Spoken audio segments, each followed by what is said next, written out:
When Ukrainian soldiers captured 2 North Korean prisoners of war last month, it provided the first undeniable proof of Pyongyang's direct involvement in the war against Ukraine. Their capture confirmed what Ukraine, South Korea and the US had been saying for months. Thousands of North Korean troops were fighting alongside Kremlin forces in the battle for Russia's Kursk border region, something Moscow had never confirmed.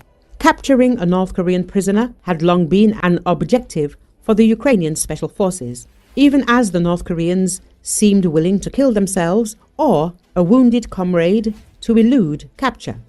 Only one had been taken captive in December, but he died of his wounds. Then intelligence came about 3 soldiers stranded in the so-called grey zone, a dangerous no-man's land on the front line controlled by neither side. The soldiers were identified as North Koreans because they, not Russians, were operating in that sector of Kursk. They were likely abandoned, said a Ukrainian soldier who participated in the mission and spoke to the Associated Press on condition of anonymity because Special Forces members are not authorized to reveal their names. The team advanced through a barren winter forest toward the coordinates where a drone had spotted the 3 lost soldiers. As they closed in, the Ukrainians came under enemy fire and 2 of the North Koreans were killed in the firefight. The 3rd soldier was wounded in his legs. When the Ukrainians reached him, his only remaining weapon was a single grenade. Disoriented, he didn't resist as the group began providing first aid and their commander discreetly removed the grenade.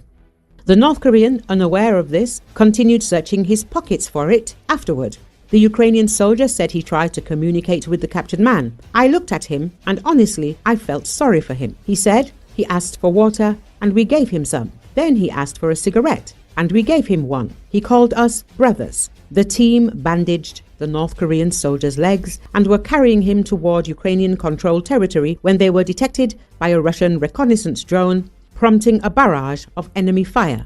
"They must have realized we'd captured him and were desperate to take him out," the soldier said. On the same day, soldiers from an airborne unit captured another North Korean soldier, this time by chance and without initially realizing who they were taking prisoner. The battle was intense and dragged on for hours, recalled 27-year-old paratrooper Maxim Didarchuk. The air thundered with explosions and the sky buzzed with drones. The North Koreans attacked relentlessly. He was zigzagging, moving left and right, Didarchuk said. Nobody knew who he was. The order was to intercept him, provide medical assistance if necessary, and decide what to do next. Didarchuk and another paratrooper set off toward the soldier, guided by a Ukrainian reconnaissance drone. They eventually reached an area near destroyed Russian weaponry, where they saw the soldier sitting, his face hidden from view. The soldier's arm was wounded and his jaw bandaged, likely before he was separated. His movements were slow and uncoordinated, possibly the result of a concussion, Didarchuk said.